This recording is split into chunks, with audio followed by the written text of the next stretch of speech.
दुखी व्यक्ति। ये कहानी एक ऐसे व्यक्ति की है जिसके पास सेब के बगीचे थे, पर उसकी आदत हमेशा रोने सी थी। वो हमेशा दुखी रहता।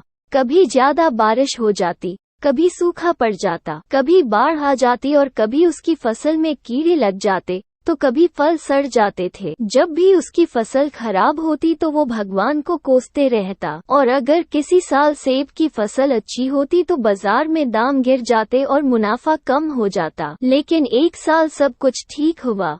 ना ज्यादा धूप, ना ज्यादा बारिश, ना ही बाढ़ आई और ना ही फसल में कीड़े लगे, और बाजार में दाम भी अच्छे मिल गए और हर किसी ने खूब पैसा कमाया।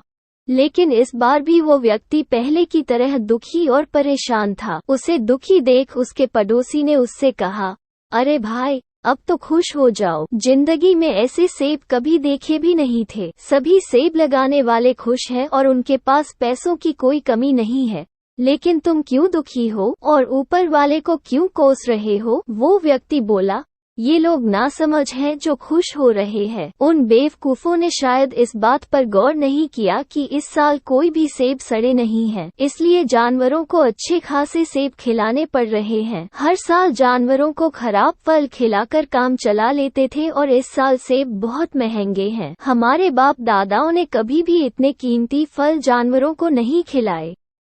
हाय, इस साल तो मैं लुट गया। ये कहानी हमें ये बात सिखाती है कि जिस व्यक्ति को रोने की आदत होती है वो रोने का कोई ना कोई बहाना ढूंढ ही लेता है। कहने का मतलब है कि जो व्यक्ति उल्टी सोच का होता है उसे अपनी खुशी में भी सिर्फ दुख ही दिखाई देता है और उसके पास सिर्फ रोने की वजह ही होती है। शिकायती लोग दिल के भी छोटे होते हैं, वो अपना फायदा दूसरों के साथ बांट भी नहीं पाते। ऐसे लोग सिर्फ अपने फायदे के बारे में ही सोचते हैं और वो नहीं चाहते कि उनकी वजह से किसी और को किसी भी तरह का कोई फायदा है। इसलिए अपनी सोच को सीधा करिए।